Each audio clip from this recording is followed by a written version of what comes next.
Guys, welcome to my YouTube channel. मैं राजीव रंजन आपका स्वागत करता हूं और मैं आपको आज एक ऐसी टॉपिक के बारे में बताना चाहता हूं जो कि सब लोग जानते हैं। जो भी इस फील्ड को करते हैं वो ज़्यादातर जानते ही होंगे। तो मैं सिर्फ एक जैसे कि मैं एंड्रॉयड के ऊपर ट्यूटोरियल बनाने वाला हूँ, तो मैंने इस वीडियो को इसीलिए बनाया है। जो नहीं जानते वो तो जान लें, और ताकि मैं कोई ये ना कहे कि मैंने अधूरी ये ट्यूटोरियल बनाई है। तो इसलिए मैं इसको इंट्रोडक्शन से शुरू करना चाहता हूँ कि एंड्रॉयड इंस्ट्रक्शन देना चाहता हूँ, ये कैसे और क्या काम होती है इसमें, ठीक है। तो एंड्रॉयड के बारे में बताना चाहता हूँ। पहले कुछ चीज़ें बहुत ज़रूरी है हमारे लिए, जो कि सबसे पहला कि एंड्रॉयड अगर हम डेवलपमेंट करने जा रहे हैं तो सबसे पहले हमको जानना चाहिए कि वो होता क्या है, ठीक है। तो एंड्रॉयड क्या है? एंड्रॉयड आप सभी जानते हैं, एंड्रॉयड एक ऑपरेटिंग सिस्टम है, nothing else. It's an operating system जो कि लाइनेक्स कर्नल पे बेस्ड है। लाइनेक्स कर्नल क्या होता है? लाइनेक्स क्या होता है? लाइनेक्स एक ओपन सोर्स प्लेटफॉर्म है, ठीक है, जहाँ पे आप कोड को मैनिपुलेट करके आप उसको नई तरीके से डिजाइन कर सकते हैं, ठीक है। उस और इसी कारण से एंड्रॉयड भी ओपन सोर्स प्लेटफॉर्म है। और एंड्रॉयड का भी आप जानते हैं कि आप के समय में प्ले स्टोर आप खोल कर देख लीजिए, कितनी सारी एप्लीकेशन आपको मिल जाएगी। अगर ये ओपन सोर्स नहीं होती तो इतनी एप्लीकेशन बहुत ही मुश्किल था बन जाना। आप चाहे चेक कर लीजिए एप्पल, और बहुत सारी एप्पल हो गई या विंडोज़ के एप्लीकेशन चेक कर लीजिए उनके प्ले स्टोर्स पर, आपको इतनी मिलने वाली नहीं है, क्योंकि वो सब ओपन सोर्स नहीं है। हर कोई उसका उसको बना नहीं सकता, हर कोई उसको सीखता नहीं है, ठीक है ना। और एंड्रॉयड सबसे ज़्यादा चलने वाला फ़ोन भी आज के समय में सबसे ज़्यादा चलने वाला ऑपरेटिंग सिस्टम है। तो मेरे ख्याल से Android is a good for learning right now, and iOS भी पढ़ेगा। आप चाहें तो iOS भी सीखें, बहुत अच्छी बात है। एंड्रॉयड स्टूडियो एंड सॉफ्टवेयर अब देखिए, एंड्रॉयड तो हो गया एक प्लेटफॉर्म है, ठीक है ना। अभी बहुत सारी चीज़ें मैं जानकारी दूंगा जो कि आगे आने वाले वीडियो में होगी। इसके बिल्डिंग ब्लॉक्स, इनकी जो एंड्रॉयड के अंदर क्या होती है, जैसे कि आप कंपोनेंट्स क्या होते हैं, इम्पोर्टेंट 3-4 कंपोनेंट्स है, वो सारी चीज़ें मैं बताऊंगा। अभी सिर्फ ऊपर ऊपर इंट्रोडक्शन है, ये just for opening you warm up you guys. So Android एक सॉफ्टवेयर है, जिस एंड्रॉयड स्टूडियो एक सॉफ्टवेयर है जिसका इस्तेमाल करके हम क्या करते हैं, एंड्रॉयड एप्लीकेशन बनाते हैं। वैसे और भी सॉफ्टवेयर जैसे क्लिप्स है, उसका भी यूज करके हम एंड्रॉयड एप्लीकेशन बना सकते हैं, ठीक है। और भी है कुछ, तो बेसिकली ये कर सकते हैं एंड्रॉयड स्टूडियो, इसलिए क्योंकि मैं इस ट्यूटोरियल के अंदर में एंड्रॉयड स्टूडियो का यूज करने वाला हूँ। So I talk about Android studio.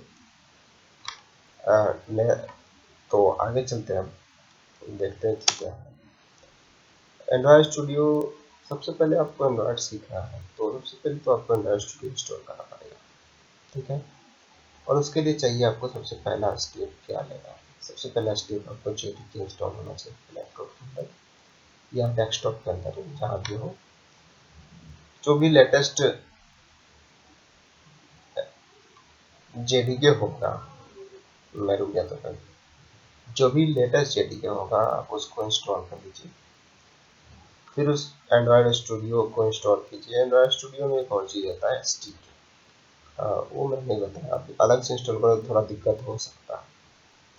वैसे अगर एंड्रॉयड स्टूडियो इंस्टॉल करते हो उस समय अगर आप एंड्रॉयड एसडीके नहीं है आपके पास, तो वो खुद ही बोल देगा कि एसडीके नहीं है, तो आपको एसडीके इंस्टॉल करना पड़ेगा। तो आप उस समय 100 क्या 180 200 एमबी के आसपास होगा, आप उस समय भी इंस्टॉल कर सकते हो उसके फीचर के साथ। अगर आप क्लिप्स वगैरह कर रहे हो, इक्लिप्स पे अगर प्रोग्रामिंग करना चाहते हो, तो फिर आपको एसडीके पहले इंस्टॉल करना पड़ेगा, ठीक है। और एंड्रॉयड एसडीके क्या है? एंड्रॉयड एसडीके हमें वो एनवायरनमेंट देता है जिससे हम एंड्रॉयड ऐप डेवलपमेंट कर सकते हैं बाय यूजिंग जावा लैंग्वेज, ठीक है ना। और एंड्रॉयड एसडीके बेसिकली जावा का एनवायरनमेंट भी देता है, ताकि हम जो लोग जावा जानते हैं जावा पे प्रोग्रामिंग के यूज़ करके ऐप डेवलपमेंट कर सकते हैं। एक और होता है एनडीके, ठीक है। एनडीके होता है नेटिव डेवलपमेंट किट। अब नेटिव डेवलपमेंट किट का क्या काम है, आप बोलिए कि क्या ये क्या है? जानते होंगे, अच्छा बात है। एनडीके जो है नेटिव डेवलपमेंट किट है, और उसका काम है कि जब कुछ लोग नहीं जानते हैं जावा, या हो सकता है कि कुछ चीज़ों के लिए वो C plus plus programming use करना चाहते हैं, ठीक है, या कोटलिन यूज करना चाहते हैं, जो डिफरेंट है, ठीक है। तो वहाँ पे क्या होगा, एनडीके अप्लाई होगा, ठीक है। नेटिव लैंग्वेज मतलब एक तो हमारा मेन है जावा, और हम चाहते हैं कि कुछ चीज़ों के लिए हम सी प्लस प्लस का भी यूज करें, तो वहाँ पे आप चाहें तो सी प्लस प्लस का यूज कर सकते हैं।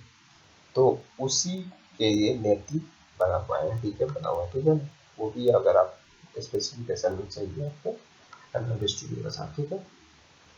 हार्डवेयर कितना स्पेसिफिकेशन क्या होना चाहिए, मतलब हार्डवेयर स्पेसिफिकेशन, सॉफ्टवेयर स्पेसिफिकेशन। अब कुल अगर कहें कि हमें सिस्टम का स्पेसिफिकेशन चाहिए क्या, तो ज़्यादा बेटर है मिनिमम 4 GB रैम आपके लैपटॉप पे होना चाहिए या डेस्कटॉप पे होना चाहिए। i3 कोर प्रोसेसर होना चाहिए कम से कम। और लैप और उसके साथ और भी कुछ बताना चाहता हूँ यहाँ जो नहीं लिखा हुआ है। i3 कोर प्रोसेसर के साथ साथ आपके सिस्टम में हो सके तो आप फ़ोन रखें और यूएसबी केबल का डिबग करें, क्योंकि 4 GB रैम वाले लैपटॉप में आपका एमुलेटर चलना मुश्किल ही नहीं, बहुत ही डिफरेंट, बहुत ही दिक्कत हो जाएगी, क्योंकि आपका सिस्टम बहुत स्लो हो जाएगा अगर आप एमुलेटर चलाते हैं तो, ठीक है। एमुलेटर आप मत चलाइए, कोशिश कीजिए। आज तो एंड्रॉइड फुल लगभग वर्जन के पास है, तो आप यूज कर सकते हैं एंड्रॉइड स्टूडियो के लिए। आप एमुलेटर की जगह अपना फ़ोन यूज करें तो ज़्यादा बेटर है, ठीक है। अगर 8 GB रैम है तो फिर एमुलेटर भी चलेगा, ठीक है। और विंडोज़ बोले तो ऑपरेटिंग सिस्टम, अगर बोले कि ऑपरेटिंग सिस्टम तो विंडोज 7, 8.8, 8.1, कोई भी ले लीजिए विंडोज़ का सीरीज, ठीक है। उबंटू भी यूज कर सकते हैं आप, और मैक ऑपरेटिंग सिस्टम यूज कर सकते हैं इसको इंस्टॉल करने के लिए। तो इसी के साथ मैं अपनी टॉपिक को समाप्त करता हूँ। धन्यवाद। वीडियो बहुत लंबी हो जाएगी, इसलिए टेक केयर, बाय बाय। और मैं नेक्स्ट वीडियो जल्दी लेके आने वाला हूँ, जिसमें मैं बताऊँगा कि एंड्रॉयड का बिल्डिंग ब्लॉक्स क्या होता है, और मतलब कि उसके स्ट्रक्चर्स के बारे में, कंपोनेंट्स के बारे में मैं आगे डिस्कस करने वाला हूँ। तो प्लीज़ सब्सक्राइब माई चैनल। सबसे पहले आपको सब्सक्राइब करना चाहिए, ठीक है। सब्सक्राइब कीजिए, बेल आइकन प्रेस कीजिए, और बिंदास रहिए, आपको जल्दी मिलेगी नेक्स्ट अपडेट। Thank you.